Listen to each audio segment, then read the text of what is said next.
Πάμε να σου δείξω το εσωτερικό του νέου Audi RS3, 85.000 ευρώ. Πάμε να στο δείξω λίγο να δούμε. Λοιπόν, αυτή είναι η πόρτα RS3, μας το λέει εδώ. Πολύ ωραίο το κυψελωτό δερμάτινο είναι κάθισμα. RS μας το λέει. Θα προτιμούσα να έχει και το 3, να μας λέει RS3, όχι RS. Αλκαντάρα στα πλάγια, κόκκινο για να ταιριάζει με το κόκκινο εξωτερικού του αυτοκινήτου. Αλκαντάρα όλο το τιμόνι με το σήμα RS, όπως βλέπεις κάτω.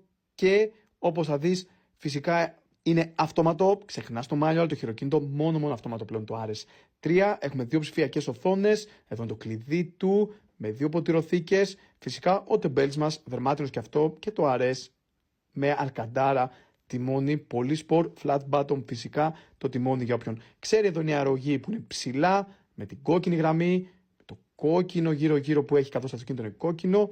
Εδώ πέρα, όπως θα δεις, είναι αυτόματο, οπότε έχουμε πεντάλ αλουμινίου και φοβερός ήχος από Bang & Olufsen βεβαίως για το RS3, στο στάνταρ εξοπλισμό όλα αυτά